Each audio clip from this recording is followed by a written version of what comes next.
Caros amigos, boa tarde para todos. Inicialmente eu gostaria de fazer uma homenagem ao querido Divaldo, a quem eu tenho a honra de estar sentado aqui assistindo, né?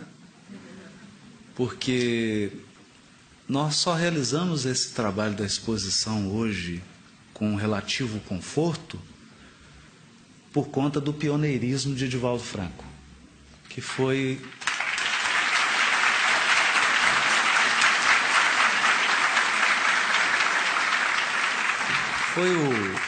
o bandeirante que trilhou as estradas quando elas nem existiam ainda, né? Abrindo picadas, sofrendo agruras para levar o Evangelho do Cristo à luz da doutrina espírita, para levar o Consolador prometido aos corações do planeta inteiro. Para mim é uma honra muito grande. Eu me posiciono aqui como um filho, né? Diante de um grande mentor, de um grande professor, né? Espero não decepcioná-lo essa tarde, né?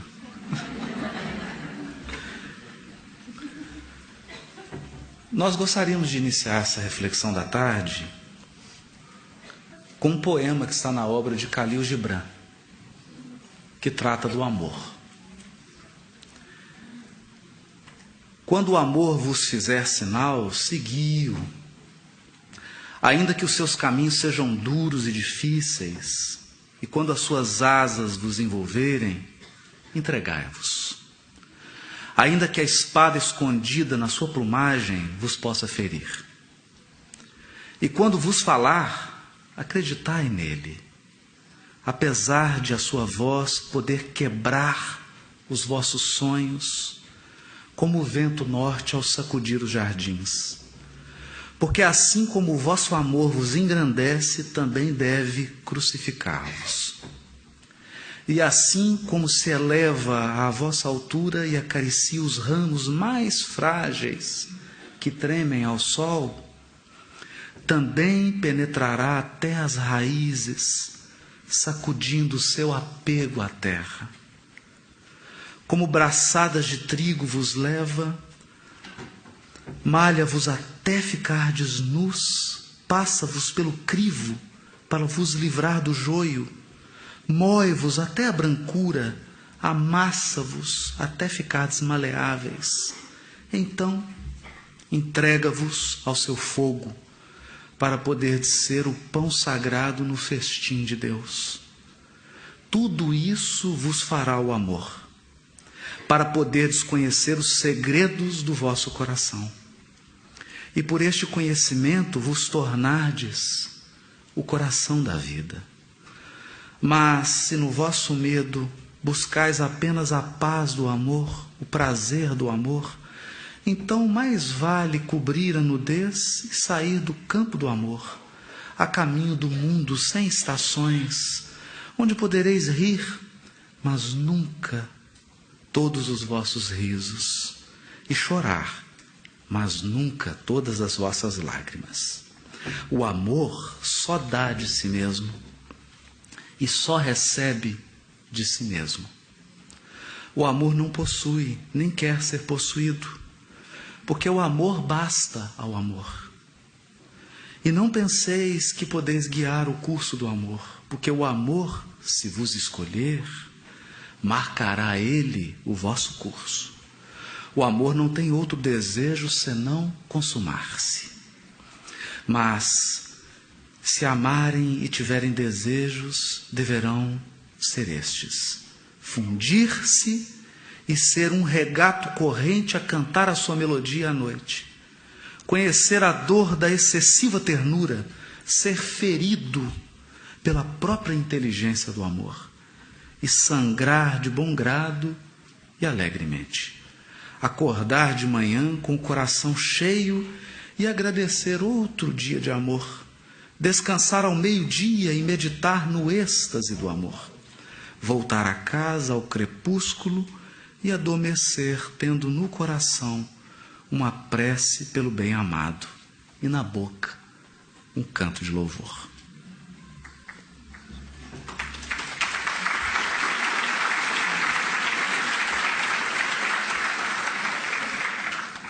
Esse poema do Calil já dá o tom do tema difícil que nós vamos abordar.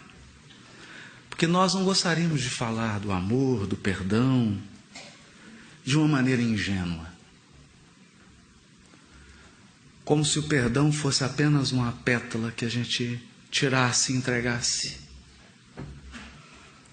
E eu peço permissão para voltar a uma literatura antiga, o livro de Gênesis. Quando Caim, depois de assassinar o seu irmão, Caim, esse personagem arquetípico, o retrato do homem envenenado pelo próprio egoísmo, pelo próprio orgulho, ele diz, ao receber uma pergunta, Caim, onde está teu irmão? E ele disse assim, não sei, acaso eu sou um guarda do meu irmão?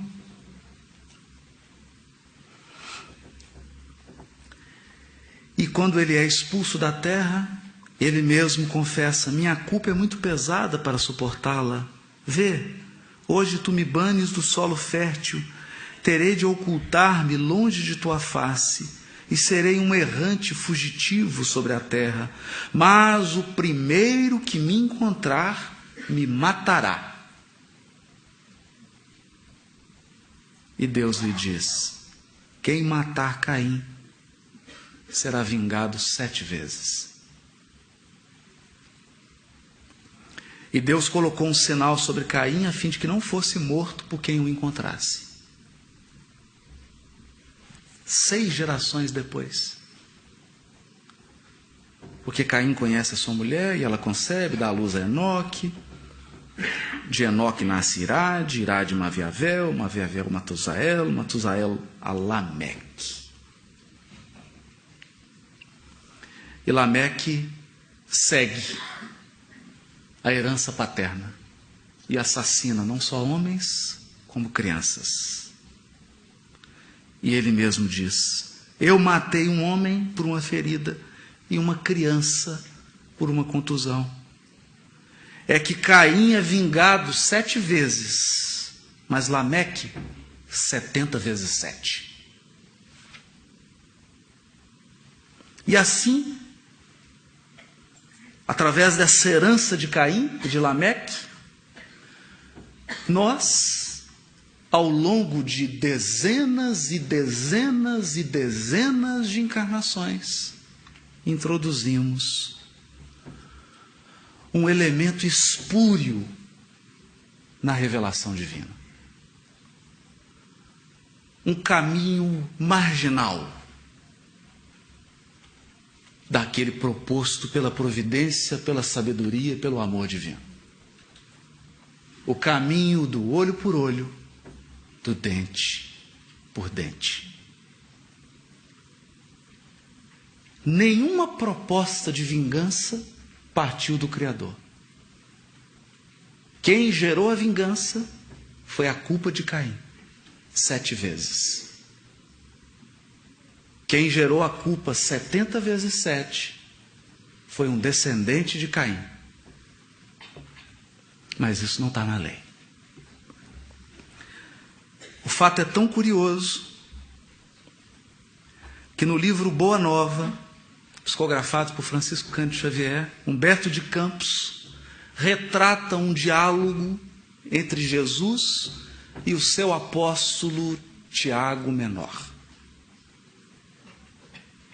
Aquele que ficou em Jerusalém, aferrado aos princípios da lei. Depois de Jesus conversar com Nicodemos e explicar o mecanismo da redenção, o mecanismo da purificação da alma, através das vidas sucessivas, ainda que Jesus falasse através de parábolas, numa linguagem profundamente simbólica, porque a verdade pede ouvidos dignos. A verdade é acessível, mas ela precisa ser acessada. Ela não brota nas campinas. É preciso merecê-la. Depois de ouvir toda essa explicação, Tiago se volta para Jesus e pergunta: Senhor, compreendo agora o mecanismo do resgate. Murmurou Tiago, externando a alegria do seu entendimento. Mas observo que, desse modo, o mundo precisará sempre do clima do escândalo e do sofrimento. Desde que o devedor, para saldar o seu débito, não poderá fazê-lo sem que outro lhe tome o lugar com a mesma dívida. Mesmo pensamento de Caim e de Lameque. Se eu matei, tem que ser assassinado. Se eu feri, tem que ser ferido. O mestre apreendeu a amplitude da objeção e esclareceu os discípulos perguntando: dentro da lei de Moisés, como se verifica o processo de redenção? Tiago meditou um instante e respondeu: também na lei está escrito que o homem pagará, olho por olho, dente por dente. E parece que a resposta está correta. Mesmo hoje, depositários das bênçãos do conhecimento espírita, quantos de nós rapidamente não respondem? Como se dá o processo de redenção na lei? Olho por olho, dente por dente. Mas Jesus adverte: também tu, Tiago, estás procedendo como Nicodemos? Replicou Jesus com generoso sorriso.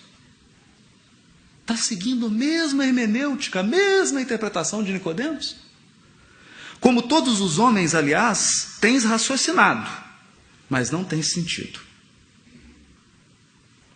Ainda não ponderaste, talvez, que o primeiro mandamento da lei é uma determinação de amor. Amarás o Senhor teu Deus de todo o teu coração, com toda a tua alma, todas as tuas forças e todo o teu entendimento. Não é? Acima do não adulterarás, do não cobiçarás, está o amar a Deus sobre todas as coisas, de todo o coração e de todo o entendimento. Como poderá alguém amar ao Pai, aborrecendo-lhe a obra? Contudo, não estranho a exiguidade de visão espiritual com que examinaste o texto dos profetas. Quase nunca o problema está no texto. Na maioria das vezes, na exiguidade de quem o lê. Na estreiteza da visão espiritual. Todas as criaturas hão feito o mesmo, investigando as revelações do céu com o egoísmo que lhes é próprio, organizaram a justiça. A justiça, como o edifício mais alto do idealismo humano. E, entretanto, eu coloco o amor acima da justiça do mundo. E tenho ensinado que só ele, o amor, cobre a multidão dos pecados. Se nos prendemos à lei de Talião, somos obrigados a reconhecer que onde existe um assassino, haverá mais tarde um homem que necessita ser assassinado. Com a lei do amor, porém, compreendemos que o verdugo e a vítima são dois irmãos, filhos de um mesmo pai. Basta que ambos sintam isso, para que a fraternidade divina afaste os fantasmas do escândalo e do sofrimento. Em resposta ao ciclo do olho por olho e do dente por dente, do ciclo da justiça pelas próprias mãos, que a providência divina tolera e respeita, do vingar 70 vezes 7, Jesus contrapõe o perdão 70 vezes 7. Um perdão corajoso, Um amor não hollywoodiano, um amor da poesia de Gibran, um amor que nos purifica no fogo mais alto, porque é preciso ter muita fé e muita coragem para perdoar, para romper o ciclo das agressões mútuas. A lei de Talião é uma lei humana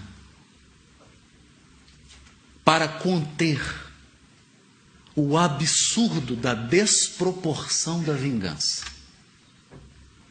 A lei de Talião foi criada para harmonizar o ímpeto da vingança. Naquele tempo, se alguém arrancava um olho, o vingador matava a família inteira. Não bastava a vingança, ela era desproporcional. Mas o é até hoje. Porque isso não é passado, isso é presente. Quantos de nós aqui estamos, talvez na 15ª, 20ª reencarnação, com as mesmas pessoas, apenas trocando de posição? Ora somos nós que agredimos, ora somos nós que somos agredidos. Não há mais agressor e vítima, há parceiros de infortúnio. Parceiros de infortúnio. E não raro encontramos cônjuges, já estão casados pela 10ª vez, trocando espinhos.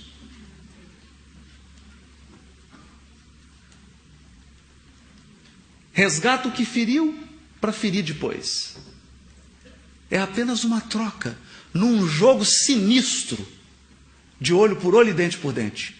Porque há uma contradição inerente nessa regra.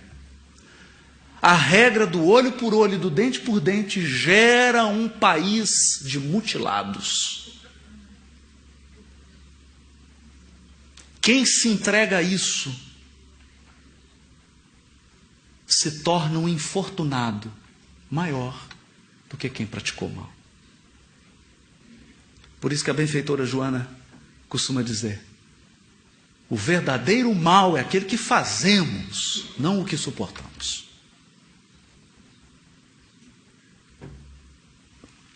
Quando Desmond Tutu,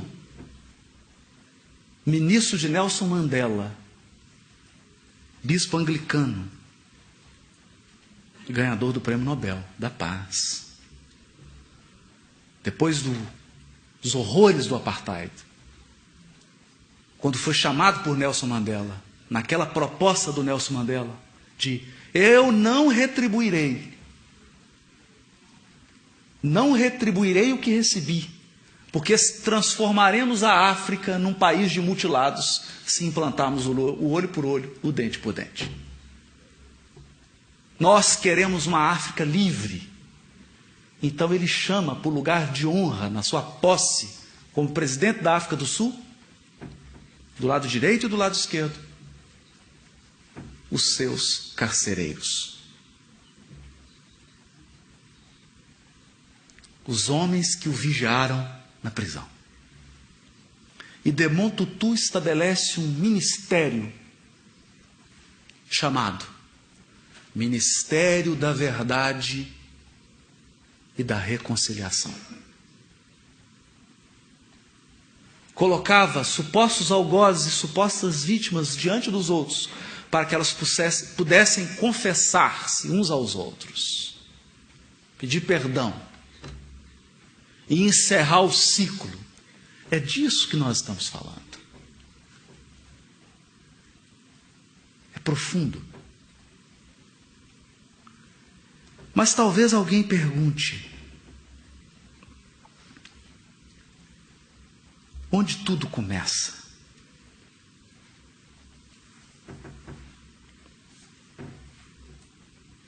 Quem começou a primeira ofensa? Porque nós avaliamos às vezes uma encarnação presente e ficamos nos questionando se esses estão juntos para algum tipo de reajuste, onde tudo isso começou? E há um caso muito interessante. Está no livro No Mundo Maior. Camilo e Pedro. Um recebe o outro como um filho adotivo, o cria, dando o que podia, mas com as suas dificuldades. E o filho, sentindo-se injustiçado, filho adotivo, acaba assassinando o pai para ficar com todos os bens. E instaura-se naquele momento um processo obsessivo profundo. Um processo obsessivo que sempre, todo processo obsessivo de vingança está instituído sobre a lei de Talião. É sempre alguém querendo fazer a justiça com as próprias mãos. E o benfeitor Calderaro chama então Cipriana. Confessa para André Luiz que nem ele, nem a sua equipe, tinham condições de lidar com um sentimento de ódio, de mágoa, de culpa tão profundo, que somente um coração que muito amasse seria capaz de desatar esses nós. Portanto, não é uma questão de fala, nem de ideia. É a vibração do amor que desarticula todas as tramas do ódio. E Cipriano então vem e começa a dizer para um dos parceiros de infortúnio, que nessa altura ela já havia esclarecido que não havia vítima nem algoz. Ambos eram escravos. Ela diz assim: contudo, Camilo, nossa palavra enérgica não se faz ouvir neste santuário à conta de juízo irrecorrível.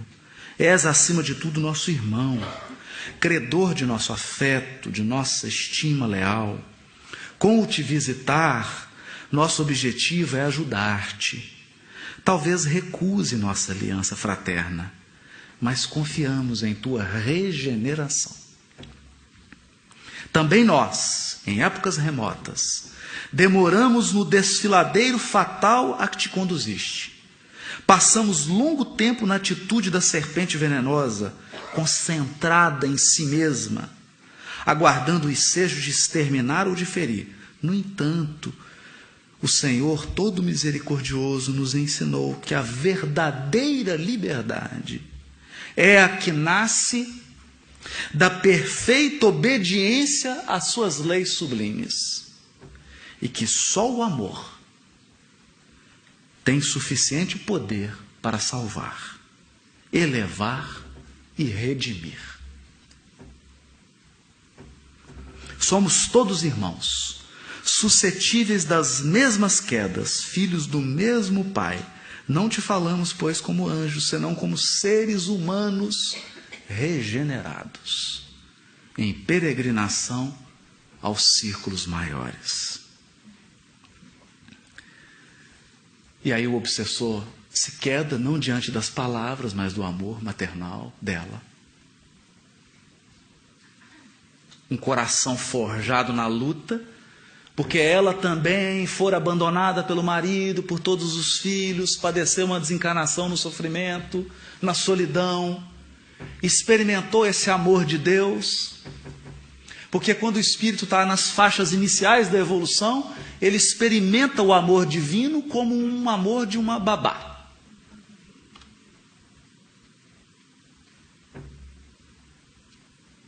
Se as coisas não dão certo, ele não se sente amado. Mas à medida que o espírito progride e amplia a sua percepção da lei divina, é momento de lições mais profundas. É nessa hora que vale o poema. É nessa hora que nós somos eleitos pelo amor divino para o processo da transmutação, para a forja.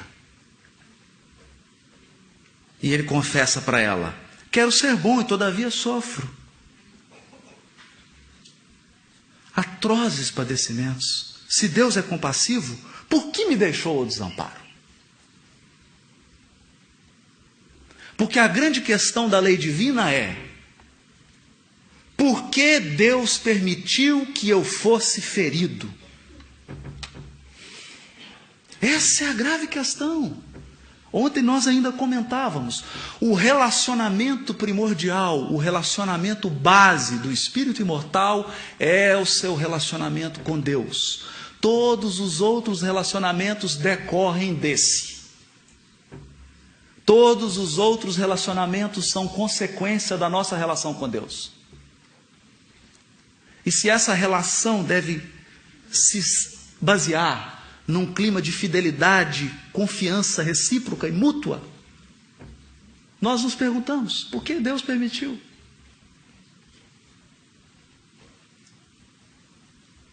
Por que deixou que eu fosse vítima? E então, confiando mais nas nossas mãos e no nosso senso de justiça do que na justiça divina, nós afastamos os processos da justiça divina e adotamos um processo personalista de justiça. Quase sempre uma justiça vingativa, olho por olho e dente por dente. E assim começam os ciclos reencarnatórios. Quando nós olhamos para a nossa teia de relacionamentos, na maioria são espíritos que estão conosco há milênio, ferindo-nos e sendo feridos. Num ciclo interminável de infortúnio.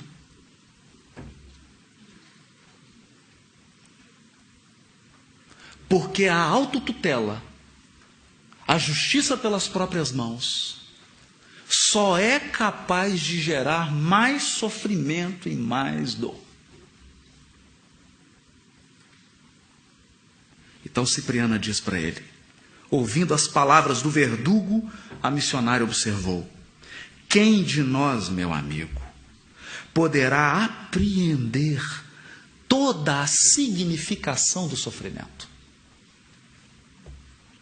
Indagas a razão porque permitiu o Senhor atravessasses tão dura prova. Imagina ser assassinado por um filho.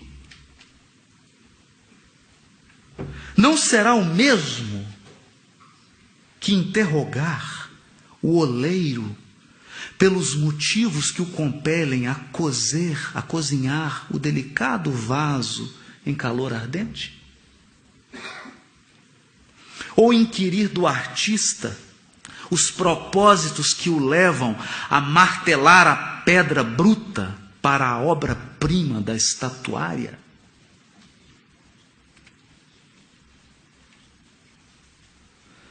Camilo, a dor expande a vida. O sacrifício liberta. O martírio é problema de origem divina. Tentando solvê-lo, é um enigma, é um problema. Tentando resolvê-lo, pode o espírito elevar-se ao píncaro resplandecente ou precipitar-se em abismo tenebroso.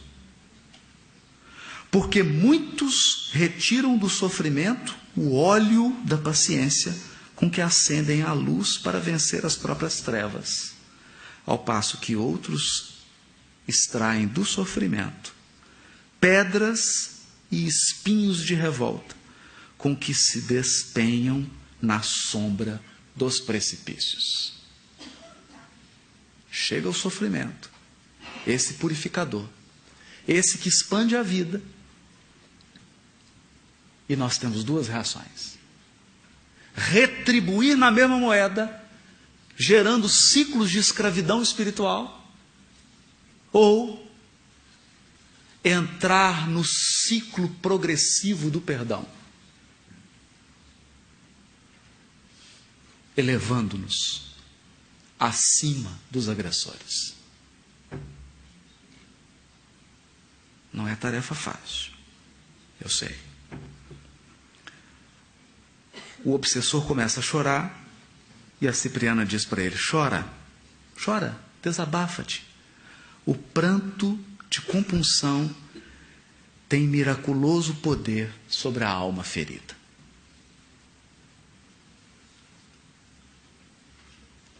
E aqui está colocado o magnífico desafio do perdão. Hoje, a justiça humana já não encontra recursos para tratar a litigiosidade. No Brasil, acaba de ser imposto de verdade, sobre todos os tribunais da nação brasileira, pelo Conselho Nacional de Justiça, um programa intitulado Justiça Restaurativa, obrigando os tribunais a criarem em todas as comarcas do país centros de solução consensual de conflitos, centros de mediação e conciliação.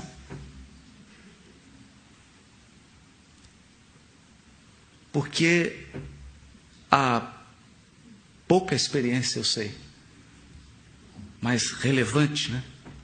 23 anos de Tribunal de Justiça me ensinaram uma coisa.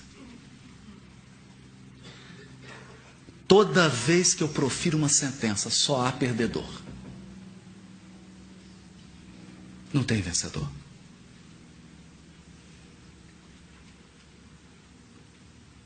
Por outro lado, toda vez que as partes se entregam a um processo de composição, de construção da paz, de reconstrução da justiça, só tem vencedor. E o número de demandas cresceu tão astronomicamente no Brasil, que hoje se processa por qualquer coisa. As pessoas são incapazes de resolver os minúsculos problemas. Porque, como disse Jesus no livro Boa Nova, essa fala retratada por Humberto de Campos, os homens construíram a justiça como o edifício do mais alto ideal.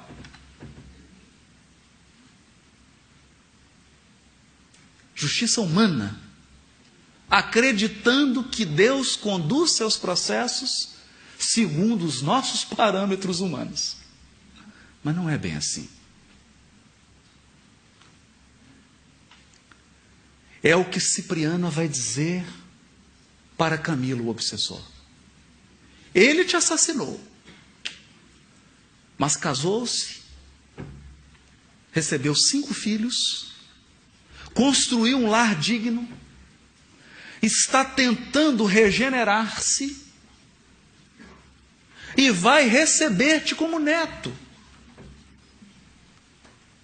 E tudo que ele te tirou, você receberá pelas vias da hereditariedade legal. Mas que gênero de justiça é essa divina? Que não age com precipitação, não age com violência, que usa o tempo para regenerar o agressor e para sublimar o agredido.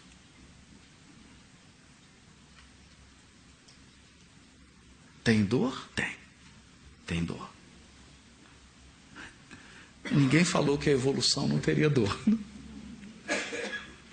Sofrem os pássaros, sofrem as plantas. O crescimento implica uma carga de sofrimento. Muitos, às vezes, almejam toda a respeitabilidade alcançada por Divaldo, mas quem passaria por 10% do que ele passou? Eu estava na cidade de São Paulo, eu não vou dizer o nome, né? Mas uma pessoa me contou que há muitos anos atrás o Divaldo fez uma viagem para lá, naquela época em que só tinha ônibus mesmo, não era viagem de ônibus. Então eles saíram depois da palestra e tudo, já era assim bem tarde da noite, fazia muito frio, e ele entrou num ônibus ardendo em febre. E a pessoa disse: Divaldo, dorme aqui, não vá. Fica aqui. Ele falou: eu preciso ir. Tenho um compromisso amanhã, preciso cumprir esse compromisso. E aí ele perguntou assim: Divaldo, o que lhe dá essa certeza? Ele disse: Joana. Entendem? Então eu poderia vir aqui e falar de um perdão, de um perdão enlatado, de um perdão dos filmes, e o vento levou. Mas não é bem assim. Há processos divinos em andamento. Quando alguém consegue entrar na nossa esfera e nos agredir, acreditem, não é qualquer pessoa que penetra na nossa esfera. Há leis divinas que separam os campos espirituais. Quando por alguma circunstância alguém cruza o nosso destino e nos deixa uma marca de ferida, há processos talvez incompreensíveis ainda para o nosso estágio evolutivo em andamento. Propostas de ascensão espiritual. Propostas de engrandecimento espiritual. Através da única via de crescimento, da única via efetiva de se lidar com o mal. Efetiva. Por isso Emmanuel vai dizer, num artigo da Revista Reformador de 1960, página 26, chamado Pacifica Sempre. Pacifica Sempre. Ele comentava o capítulo 5, versículo 9 do Evangelho de Mateus. Bem-aventurados os pacificadores, porque eles serão chamados filhos de Deus. Por muitas sejam as dores que te aflijam a alma, asserena-te na oração e pacifica os quadros da própria luta. Se alguém te fere, pacifica desculpando. Se alguém te calunia, pacifica servindo. Se alguém te menospreza, pacifica entendendo. Se alguém te irrita, pacifica silenciando. O perdão e o trabalho, a compreensão e a humildade são as vozes inarticuladas da tua própria defesa. Não defesa com as próprias mãos. Não olho por olho, dente por dente. Perdão, trabalho, compreensão e humildade.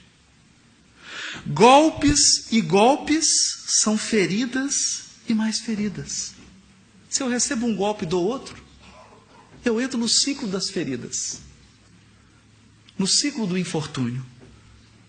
Violência com violência soma loucura. Não ergas o braço para bater, nem abras o verbo para humilhar. Diante de toda perturbação, cala e espera, ajudando sempre. O tempo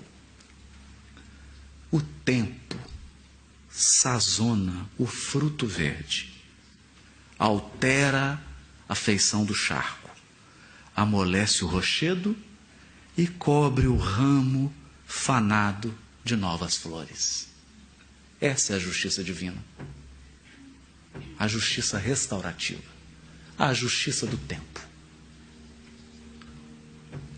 Censura é clima de fel, azedume é princípio de maldição.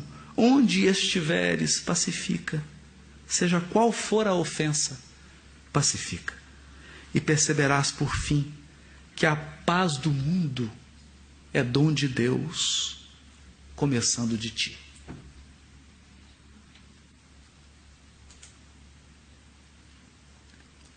É por essa razão que depois de ser ofendido, humilhado, abandonado, traído,